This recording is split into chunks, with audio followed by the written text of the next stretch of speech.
Hello friends, जय हिंद। आज हम देखेंगे बिलिरुबिन एस्टिमेशन। सबसे पहले देखेंगे बिलिरुबिन। नहीं पता है आपको बिलिरुबिन का फॉर्मेशन कैसे होता है तो आप पुराने लेक्चर में जाके देख सकते हैं। मैंने कल ही अपलोड किया है बिलिरुबिन का फॉर्मेशन कैसे होता है और कॉन्जुगेटेड बिलिरुबिन क्या होता है, अनकॉन्जुगेटेड बिलिरुबिन क्या होता है, मतलब डायरेक्ट बिलिरुबिन और इनडायरेक्ट बिलिरुबिन क्या होता है। देख लेते हैं एस्टिमेशन ऑफ बिलिरुबिन। सबसे पहले नॉर्मल रेंज देख लेते हैं इसका क्या होता है।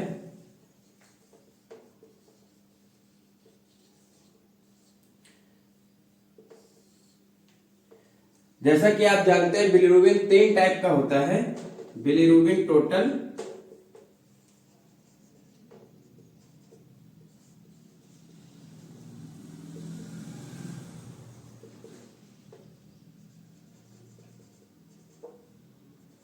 बिलिरुबिन डायरेक्ट और बिलिरुबिन इनडायरेक्ट।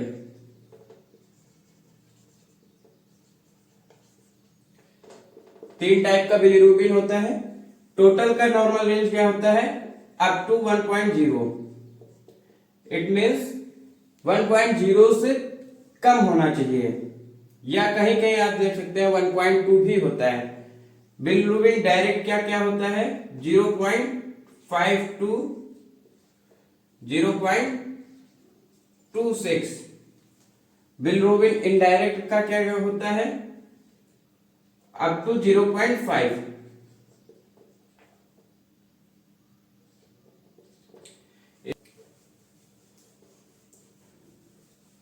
अब देखते हैं कि जो बिलिरुबिन टेस्ट है, हम बिलिरुबिन टेस्ट करने जा रहे हैं। मान लीजिए कोई भी हमें अगर टेस्ट करना है तो उसके लिए बेसिक रिक्वायरमेंट्स क्या क्या होना चाहिए। तो सबसे पहले आपको हमेशा याद रखना है टेस्ट ट्यूब होना चाहिए, टेस्ट ट्यूब रैक होना चाहिए और एक स्टॉप वॉच होना चाहिए। और इतना तो बेसिक रिक्वायरमेंट होना ही चाहिए। और जो भी टेस्ट करना है उसका रिजेंट होना चाहिए, सैंपल होना चाहिए। अब कौन सा यूज करते हैं? सैंपल में या तो आप सीरम ले सकते हैं या फिर प्लाज्मा ले सकते हैं। अब कभी कभी हेमोलाइट सैंपल आ जाता है, तो हेमोलाइट सैंपल है तो उसको हम नहीं लेंगे, सैंपल को रिपीट करवा देंगे। हेमोलाइट सैंपल यूज नहीं करते हैं, किसी भी टेस्ट में हेमोलाइट सैंपल का यूज नहीं होता है। अब देखते हैं रिएजेंट प्रिपरेशन।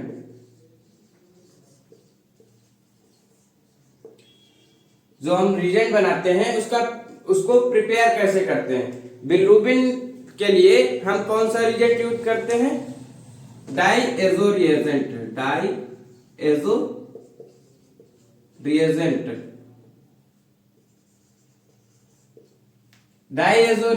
प्रिपेयर दो तरह से होता है। पहला 1% सल्फोनिलिक एसिड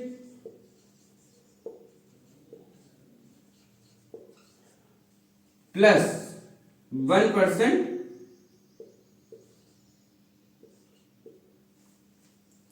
हाइड्रोक्लोरिक एसिड।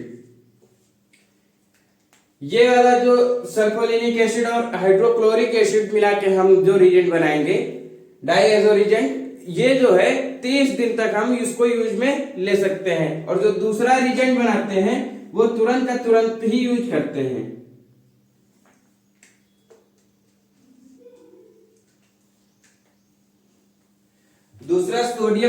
दूसरे में सोडियम नाइट्राइट,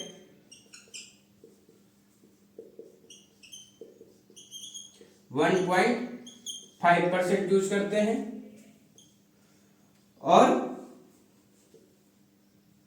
इसके साथ में डिस्टिल वाटर यूज करते हैं। डिस्टिल वाटर, ये हमारा रिएजेंट प्रिपरेशन हो गया।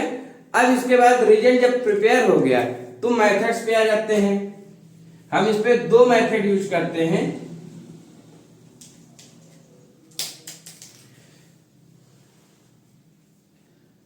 सबसे पहले मेथड जो होता है जेंडरशिप।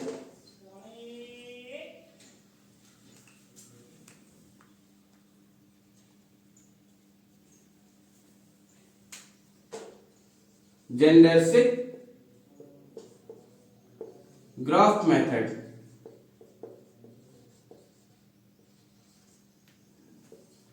दूसरा क्या होता है? मिलोय इविलियम मेथड। ये जो दोनों मेथड हैं, ये किस पे आधारित होते हैं? when both reaction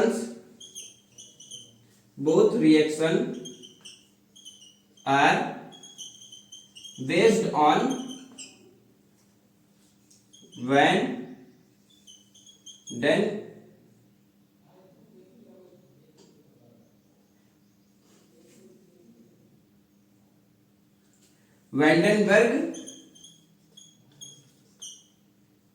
Vandenberg Dizo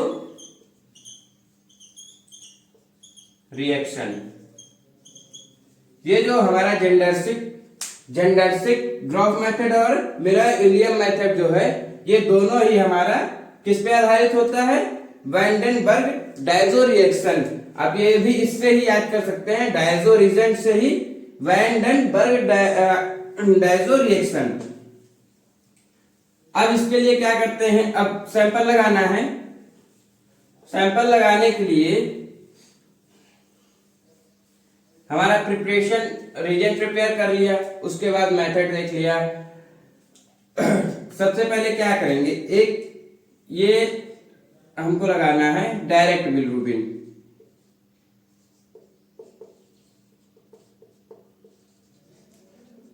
direct bilirubin जो होता है, कॉन्जुगेटेड बिलिरुबिन होता है।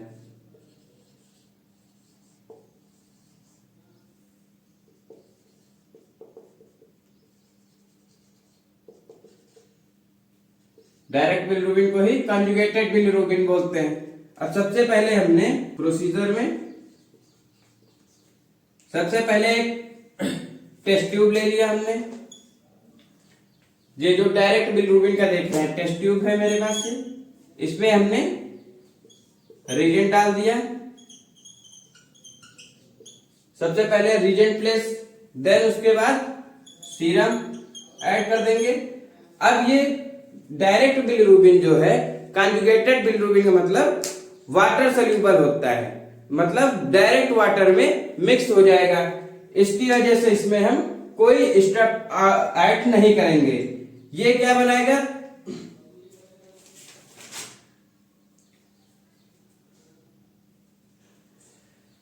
जब दोनों को मिक्स कर दिया, मिक्स करने के बाद डाइएजो बिलिरुबिन बनाएगा।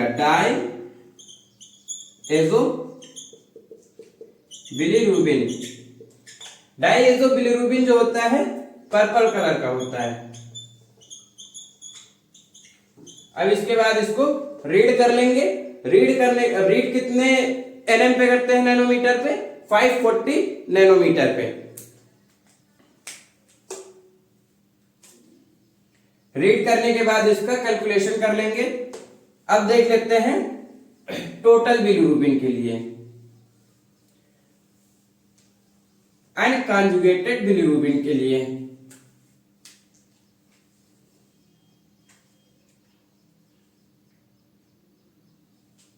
Indirect bilirubin,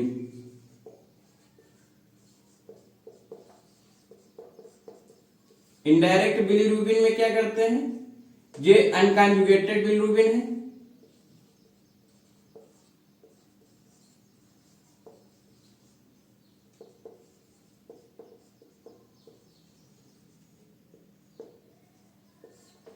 unconjugated bilirubin.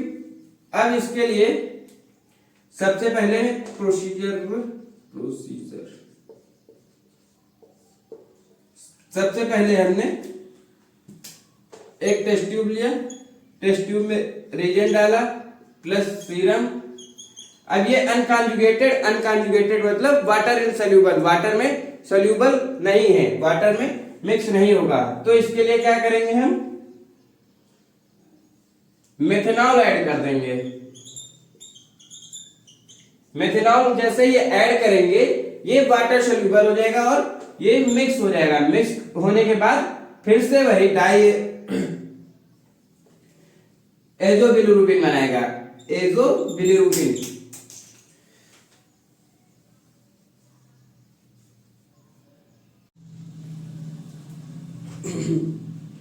Indirect bilirubin के लिए क्या करते हैं, सबसे पहले रिएजेंट ले लिया, ये हमने एक टेस्ट ट्यूब लिया, उसमें रिएजेंट ऐड कर दिया। रिएजेंट ऐड करने के बाद सीरम ऐड करेंगे। सीरम ऐड करने के बाद इसमें अब ये इनडायरेक्ट बिलिरुबिन जो है अनकॉन्जुगेटेड, मतलब ये वाटर सोल्यूबल नहीं है, नॉन वाटर सोल्यूबल है। तो इसके लिए हम क्या करेंगे, वाटर सोल्यूबल बनाने के लिए मेथनॉल ऐड करेंगे। मेथनॉल क्या करेगा, इसको वाटर सोल्यूबल बना देगा। वाटर सोल्यूबल जैसे ही होगा ये रिएक्ट करके डाईएजो बिलिरुबिन में कन्वर्ट हो जाएगा। डाईएजो बिलिरुबिन, इसको अब हम रीड एब्जॉर्बेंस को हम रीड कर लेंगे एट 530 नैनोमीटर पे। डायरेक्ट बिलिरुबिन हो गया। अब हम देखेंगे हाइपर बिलिरुबिनिया क्या होता है, जॉइंडिस, जिसको बोलते हैं जॉइंडिस।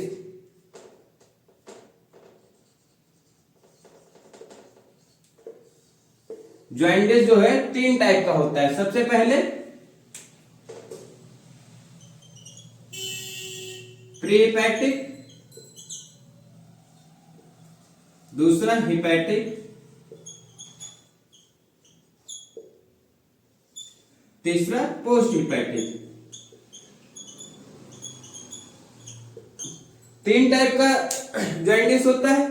सबसे पहले जो है प्री हिपैटिक में क्या होता है, प्री हिपैटिक मतलब haemolytic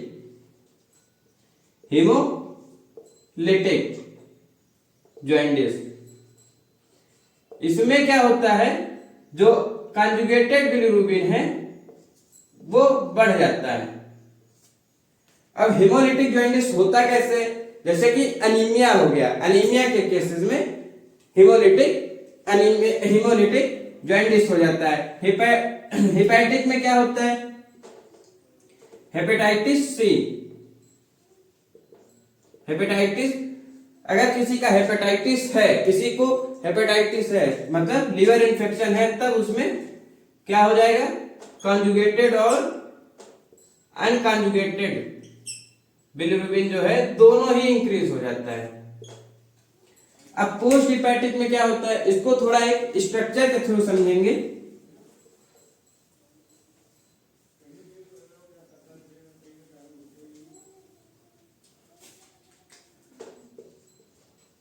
post hepatic jaundice. Post hepatic jaundice के लिए सबसे पहले देखो, ये हमारा बाइलोट लीवर होता है, ठीक। इसके बाद में ये जो है कुछ स्ट्रक्चर ऐसे होता है, ये गॉल ब्लैडर होता है, ये राइट लोब हो गया और ये लेफ्ट लोब हो गया। जो इसमें डायरेक्ट बिलिरुबिन होता है और बाइल जूस जो होता है, दोनों ही गॉल ब्लैडर में आता है। फिर इसके बाद ये दोनों वापस से इंटेस्टाइन में जाता है फूड डाइजेशन के लिए। और जो बिलिरुबिन होता है वो बिलिरुबिन जाके सार्कोबिलिनोजेन में ट्रांसफर होके बाई स्टूल के थ्रू पास आउट हो जाता है। इसका मैंने पीछे ही वीडियो बना रखा है, आप देख लीजिएगा। तो इसमें ये जब इसका ऑब्स्ट्रक्शन कर दिया, इसको मान लीजिए स्टोन था, हमने इसको कट करके हटा दिया। अब ये जो है बिलिरुबिन जो है डायरेक्ट बिलिरुबिन, ये इसमें जा नहीं पा रहा है, डायरेक्ट इंटेस्टाइन में जाएगा, डायरेक्ट इंटेस्टाइन में जाएगा। उसके बाद जो 10% सार्कोबिलिनोजेन होता है वो जो है बढ़ जाता है और वो जाके ब्लड स्ट्रीम में मिलता है। ब्लड स्ट्रीम से वो हमारा डायरेक्ट बिलिरुबिन बढ़ के आता है, इसकी वजह से हो जाता है।